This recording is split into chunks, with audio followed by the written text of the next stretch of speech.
ఇక ఏం చెప్పాలా, అది నేను కూడా చూసి షాక్ అయినా.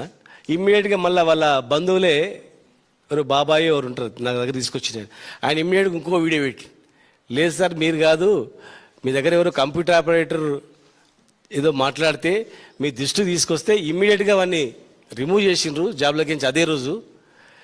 మళ్ళీ మేమే రిక్వెస్ట్ చేసినామని జాబ్లో పెట్టుకోమని, ఉద్యోగాలు పెట్టుకోండి పాపం ఏదో తెలియకన్నాడు పిలవడని చెప్పి అన్నాడు.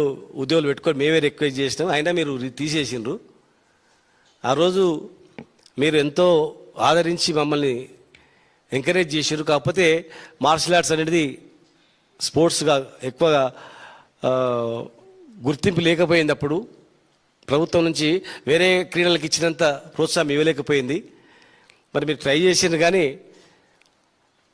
మీకు సంబంధం లేదు ఆ ఇష్యూ మాత్రం అని చెప్పి వాళ్ళు చెప్పారు. ఆ వీడియో కూడా వచ్చింది, వాళ్ళు మాట్లాడింది కూడా వచ్చింది.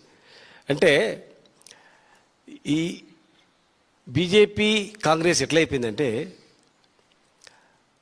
అందరు కొంతమంది మంచి వాళ్ళు కూడా ఉండొచ్చు, అందరిని అనలేము, అందరిని ఒక గాడి కట్టలేము. కానీ అందులో కొంతమంది ప్రజా సమస్యల మీద దృష్టి పెట్టి ఎదగాలనేటువంటి ఆలోచన ఉండదు. కొంతమంది లోఫర్గాలు అంటారు చూడు, చిచ్చరగాలు చేసే పని అనమాట. అంటే ఎదుటి వ్యక్తిని డ్యామేజ్ చేయడానికి, వాడిని డ్యామేజ్ చేస్తే ఎదుగుతా అనుకుంటారు అనమాట. అరే వాడిని డ్యామేజ్ చేస్తే నేను ఎదిగిపోతా అనుకుంటారు. కానీ నిజం నిలకడని నిలుస్తాయి కదా. ఆ వీడియో వచ్చింది ఇమీడియట్గా మళ్ళీ వాళ్ళే వరుసలో ఇంకో వీడియో పెట్టిండ్రు. ఏం మాట్లాడినది అది, నాకు సంబంధం లేని ఇష్యూ అది. ఆ అమ్మాయి ఏదో పాపం మాటల్లో ఏదో చెప్పినట్లుంది, అమ్మాయి ఏదో చెప్పింది, వాడి మీద చెప్పనీకి పోయి దాని మీద ఏదో ఫ్లోలో ఏదో మాట్లాడినట్లుంది. ఆ అమ్మాయి మాట్లాడిన దాన్ని ఈ పార్టీలు దాన్ని బ్యాడ్గా కట్ చేసి ట్రోల్ చేయడం జరిగింది. అది 3 సంవత్సరాలు మాకే అర్థం కాలే. ఇప్పుడు 1000 మంది కలుస్తుంటారు, రోజు 100 మంది కలుస్తుంటారు. అంటే ఇప్పుడు ఎందుకంటే ఇప్పుడు బీఆర్ఎస్ పార్టీ అనేది ప్రజలలో ఎదుగుతూ ఉంది, ఆదరణ చూడలేక. తర్వాత మేము సమస్యల మీద బీసీ జనగణనలో మీరు చేరుస్తారో ఎందుకు చేర్చలేదు, బీసీ కులాల జాబితా,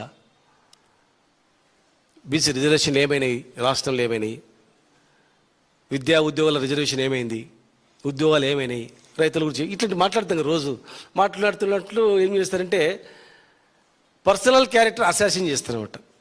కొందరు కాపెట్టుకుంటారు గుంతకాడి నక్కలాగా, అబ్బా దొరికారా ఇది పబ్లిసిటీ చేద్దామని. కానీ అబద్ధాలను ఎన్నిసార్లు పబ్లిసిటీ చేయగలుగుతారు చెప్పండి.